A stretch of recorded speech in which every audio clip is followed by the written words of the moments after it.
السلام علیکم ورحمۃ اللہ وبرکاتہ۔ دوستوں، آج میں آیا ہوں اپنے خاندان کے بزرگ حضرت غلام علی شاہ صابری رحمۃ اللہ علیہ، ان کا جو اصلی نام ہے وہ عبدالصمد ہے، اور یہ سلسلہ صابری کے بہت بڑے بزرگ ہیں۔ ان کا تھوڑا سا انٹروڈکشن ان کے بارے میں آپ کو کراتے ہیں۔ یہ جو بزرگ ہیں ان کا خاندان ہے حضرت امام علی رضا سے ملتا ہے، محمد مصطفیٰ صلی اللہ علیہ وسلم اور ان کی بیٹی بی بی فاطمہ زہرا علیہ السلام اور ان کے میاں حضرت علی۔ ان کی اولاد امام حسن اور حسین ہوئے۔ امام حسین کی اولاد زین العابدین کے جو بچے تھے محمد باقر تھے۔ محمد باقر کے صاحبزادے امام جعفر صادق کے صاحبزادے موسیٰ کاظم، حضرت موسیٰ کاظم کے صاحبزادے امام علی رضا ہے۔ امام علی رضا کے صاحبزادے امام ابراہیم، ان کے لڑکے موسیٰ ثانی اور ان کے لڑکے جعفر ثانی۔ ایسے ہی سلسلہ چلتا ہوا کئی پیڑھیوں میں جا کر یہ بزرگ ہیں، اور جو میرے خاندان کے بزرگ ہیں ان کا جو شجرہ امام علی رضا سے ہے اور ان سے ہی میرا شجرہ ہے۔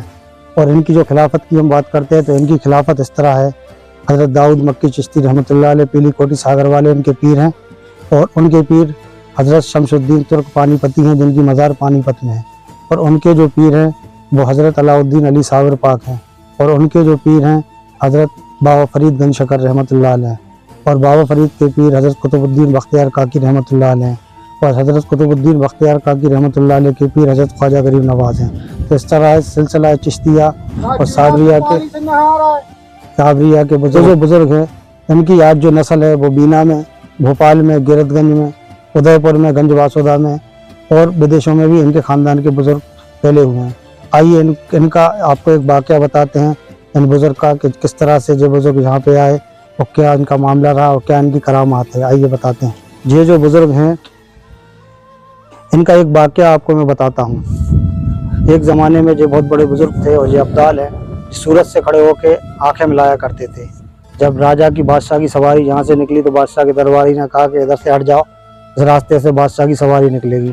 تو آپ نے کہا کہ بادشاہ سے کہو کہ اپنا راستہ بدل دے، کیونکہ ادھر میں کھڑا ہوں اور میں اللہ کا ذکر کر رہا ہوں۔ یہ ہٹے نہیں، بادشاہ کو غصہ آیا تو بادشاہ نے اٹھا کے راحت گڑھ میں شیر کے پنجرے میں ان کو ڈال دیا۔ رات صبح دن بھر آپ شیر کے پنجرے میں ڈلے رہے۔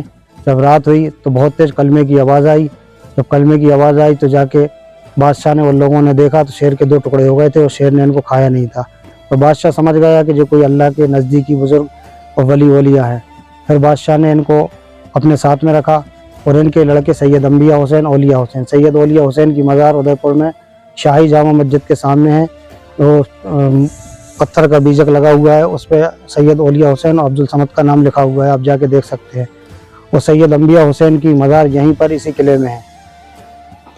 تو پھر اس کے بعد انبیاء حسین کی شادی نواب صاحب کی بہن سے ہوئی، اور بہن کی شادی جب ہوئی تو دہیج میں چاندہ مئو گاؤں جو آس پاس میں چاندہ مئو گاؤں ہے وہ دہیج میں دیا گیا اور یہاں کا قاضی بنایا گیا۔ پھر ان کی پیڑھی چلتے چلتے ہی مستق پہنچی اور میں بھی ان کی نسل سے ہوں۔ تو یہ بابا کی کرامات ہے، اور یہاں بڑے بڑے لوگ آتے ہیں، ہندو مسلمان سبھی لوگ آتے ہیں، ایکتا کا پرتیک ہے، اور جہاں بھی جو بھی لوگ آتے ہیں ان کو یہاں سے فائدہ ملتا ہے۔ اور ایک خاص بات یہ ہے یہاں کی کہ محرم کی 10 تاریخ کو 7 تاریخ کو جناتوں کی سواری نکلتی ہے۔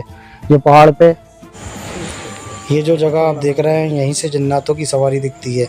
رات میں 2 بجے محرم کی 10 تاریخ کو مشالیں دکھتی ہیں اور گھوڑوں کے چلنے کی ہنہنانے کی آواز آتی ہے۔ یہ مزار یہ قلعہ ساگر ضلع کے راحت گڑھ تحصیل میں ہے جو مدھیہ پردیش میں ہے۔